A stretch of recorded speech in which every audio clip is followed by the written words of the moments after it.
Good day and welcome to today's Dr. Inyo House podcast. Today I'm going to be talking about how to maximize care in children with disability. Disability can come in different areas. Some children can have intellectual disability, some can have physical disability, and some can have combination of intellectual and physical disability. Examples of physical disability will be kids who have problems at the head and neck regions, like kids with cleft lips or cleft palate that struggle with feeding. Also kids with hand and foot disabilities that prevent them from walking properly. Kids with extreme bow legs is an example, or kids with extreme care leg or genital valgum is another example, or kids who have feeding difficulties, who have abnormalities of their gastrointestinal system and they feed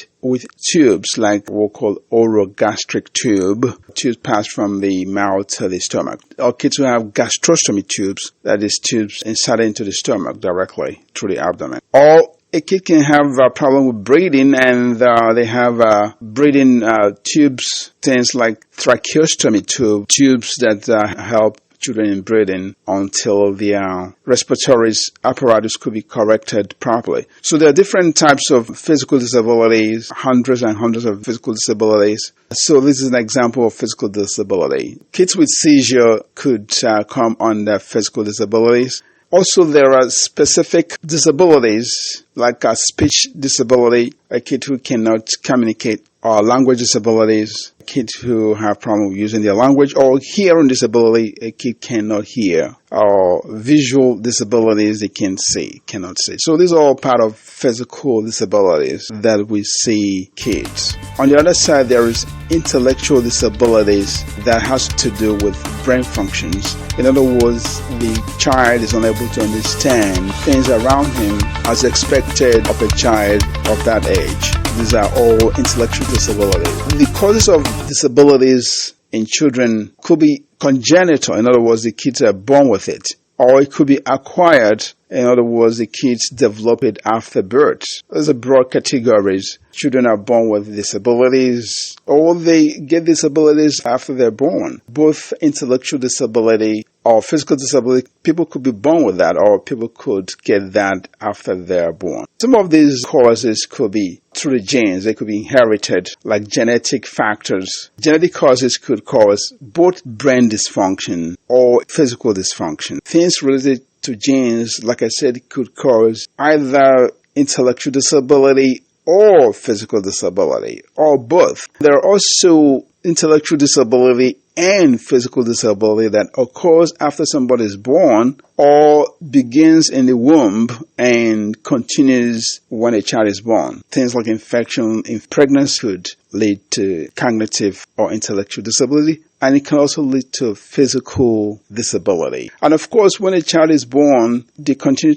to be exposed to things that can cause both intellectual disability and physical disability. For example, accident is somebody who is involved in an accident can have both intellectual disability and physical disability. And infection also, malnutrition also. There's a host of things that could continue to cause intellectual or physical disability, or both. Undiagnosed diseases like hypothyroidism. Hypothyroid is a good one. If it's undiagnosed at birth, that can lead to both intellectual and physical disability as well. So there's a whole bunch of things that can lead to either intellectual disability where a child does not function as expected, or physical disability where a child doesn't communicate or get around like other kids. Of course, a host of medical conditions like seizure disorders, asthma, host of medical diseases diagnosed later in childhood could also lead to both physical and intellectual disability. The aspect of this lecture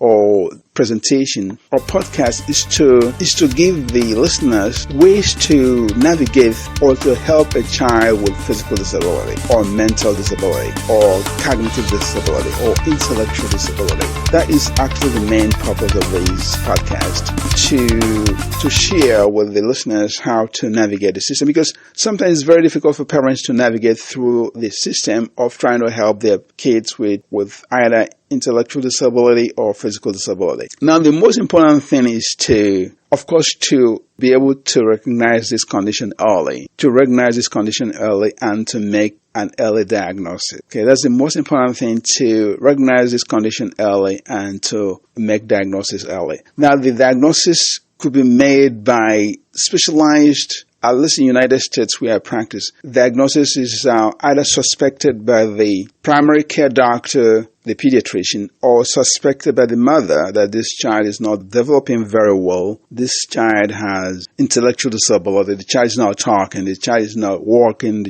I don't think the child is hearing. Or sometimes this could be anticipated right from birth because of all the screening done during pregnancy and after birth. Babies, at least in the United States, have screening for some of these conditions that can cause intellectual disability and physical disability. Those are the ways this is diagnosed, either through screening or through mother's suspicion or parents' suspicions or father's suspicions or pediatrician's suspicion that this child has some disability, either cognitive, which is intellectual, physical. So suspicion is the most important thing, and then the child is referred to a specialized agency. At least in the United States, where I practice, we have a local birth to 3 agency where we refer children with suspect physical or intellectual disability. So the birth to 3 agency, who are the expert, could make a formal diagnosis.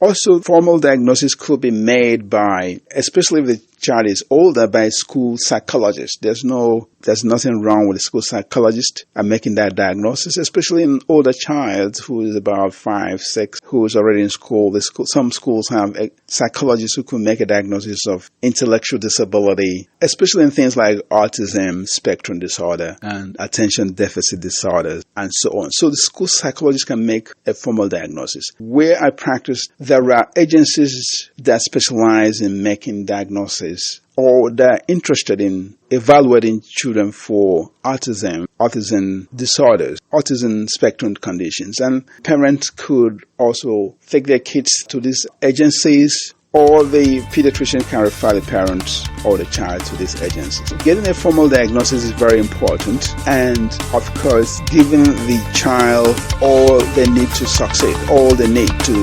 triumph against those disabilities, which is what we call intervention. In other words, you try to provide care, try to provide services to help mitigate some of these disabilities. How do you mitigate some of this condition? How do you alleviate it? How do you support the child to grow to their maximum intellectual capacity, given their background of either physical or intellectual disability? How do you do that? Do that by referring them to appropriate intervention specialists. Basic referral programs or basic referral pathways include referral to speech pathologist if a child is not speaking appropriately according to age, a speech pathologist, occupational pathologist to help work with the kids on motor movement, fine motor movement, coordination, walking, using their hands, and even eating. A physical therapist is also part of this team that help ameliorate or mitigate against some of these physical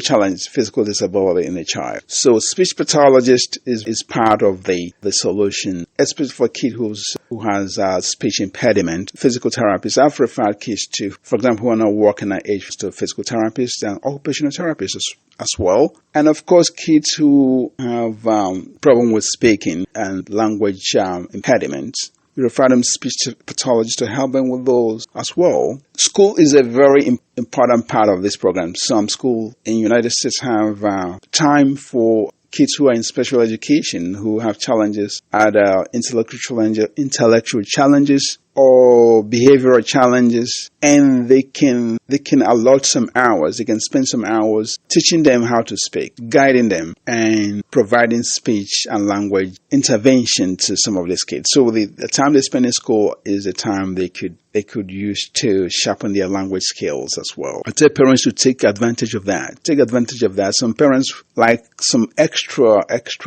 hours. That is okay. Usually I have parents who tell me that the 2 or 3 hours a child spend with speech pathology in school is not enough. And of course, the parents could find extra help, speech pathologists, extra help with speech pathologists outside the school. And of course, the parents can also educate the child based on what they learn from the speech pathologist as well, sessions. At home, parents can do a lot, like I said. Parents can do a lot in continuing with whatever speech pathologist has started at school or at other institutions. Is a combined effort to help a child who has disability. Siblings help a lot, especially if they're motivated. They can help. They're part of the care. And of course, kids with behavioral problems, mental health challenges like depression, disruptive behavior, anxiety, school phobia is also a form of disability. And these kids can also get some help either at school or outside school in a specialized program. Some institutions have behavioral health departments where they have specialists who help kids with anxiety, school phobia, disruptive behaviors, and attention deficit hyperactive disorders. It's always good to access whatever the school has, and also for parents to seek extra help if they think their children need extra help. This is very important. This could be arranged by either the parent himself or herself, or the pediatrician can help arrange for extra help for kids whose parents think they need extra help aside from what they can get from school. And also there's more global specialized therapy in addition to the basic therapies. There's more advanced therapies for some of these kids with disabilities, what I called a global specialized therapy, like ABA, which is applied behavioral analysis. Some parents are beginning to ask for that, especially in their kids with autism spectrum disorder and other disruptive behavior. They're beginning to ask for referrals to ABA therapy, and I think that's a good thing. There's nothing wrong with that. Having some extra help on how to help your child get around their behavioral challenges or their intellectual disability or physical disability. So ABA is beginning to get noticed, especially where I practice now. A lot of parents are asking for that. ABA is basically where child's positive behavior is enhanced and encouraged, and of course, the therapist would downplay child's negative behavior. And hopefully the positive behavior could overtake and blossom and become part of the child's regular activities. That's what IBA is to enhance child's positive behavior with the hope that it will overwhelm the negative behavior and strengthen the child's overall behavior. And is used in autism spectrum disorder, and like I said, it's beginning to gain ground here. Another program which is comparative to ABA, but I have not seen that here where I practice. I have not seen parents asking for that, is DIR, which stands for Developmental Individual Differences and Relationship. DIR is a way to enhance the child's socio-emotional core. In this program, the intent is to harness a child's socio-emotional core. Socio-emotional core is how a child relates to others around them. To harness that socio-emotional core and make it a pivot for more generalized development. In other words, when a child is able to relate to others around them, if that emotional core is well developed and explored and allowed to grow, that could also be a catalyst for other development in a child. So that's a cool tenet of DIR, but I haven't seen DIR in areas where I practice. The thing that is very common is parents asking for ABA here, where I practice in Connecticut.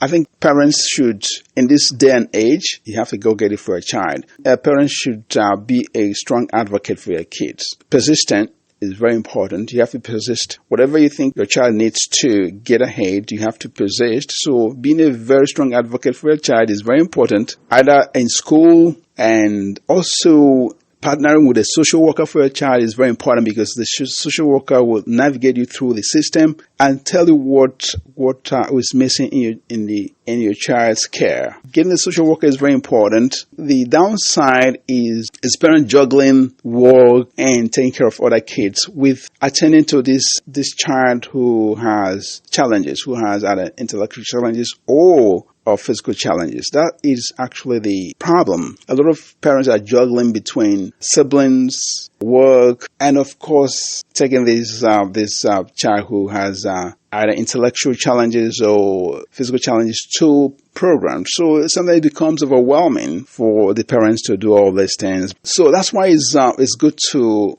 partner with a social worker and partner with school. School is a very good resource and they can help as well. School is a very good resource. Sometimes parents downplay what schools can do. Schools are a very good resource for parents and to navigate through all these things. And of course, special accommodation for a child, especially kids who are in school, who are in school-age children, adolescents. They can have special accommodation like the 504 plan that give them accommodations to have extra time to do their work, to have a very quiet room to do their work, and to help them in whatever they can do to navigate or to circumvent through their challenges as they do their work. So 504 plan is very important. And of course, the individualized education plan is also important for some kids too. So parents should explore that as well and ask these questions to the school and to their social worker. And of course, the speech generating device, I'm beginning to see that parents are also asking for augmentative and alternative communication devices. I think that's a good thing. These augmentative and alternative communication devices, I think is a very good thing. Parents are beginning to be aware of that and asking for these devices, these speech generating devices, because this gives a kid with autism, for example, the capacity to communicate with people around them. And when a child is able to communicate, that confidence that they're able to communicate and share their thoughts usually affect all other areas of development. It augments other areas of development. A child who is able to communicate through a speech generating device will be happy. Somebody understands me. I can share my thoughts. And that's usually is positive to other areas of development like moving around, happiness, socialization, talking, and cognitive development. I think communication, however simple, however rudimentary, which far exceed what a child could do at the moment, would or usually has a potential to add to child's socio-emotional capacity. A very good advocate for these speech generating devices. In fact, I've advocated for a couple of kids whose parents come and ask me to do so, advocating for speech generating devices. I think is a very good way to have kids reach out to people around them and in whatever way they find possible. And that little interaction that is afforded by a speech generating device could blossom into other areas of development like social, emotional, even motor development. Because a child who's able to communicate is happy to share their thoughts. It would generally enhance child's capacity to develop and to be a good member of the society. I think a speech generating device is a very good thing, and the parents are beginning to take advantage of that, because when a child is able to communicate, when a child's communication capacity is increased, however minuscule, however small, that's enhanced communication will trigger other areas of development, social, emotional, and cascade into cognitive development and awareness of the environment. Thank you so much for listening. I know this is a very long podcast, but I think this is very important to advocate for children with disabilities. Share with parents what is out there and what is possible for their kids. Every child is different. Not every child would need all these services enumerated in this podcast, but it kind of broadens out in general terms what is out there, what parents could ask for, what parents could advocate for, and depending on the need of their children, and how parents could go around doing that with the help of their pediatricians and school and social work if they have any. Thank you so much. This is Dr. Ansel Inyo.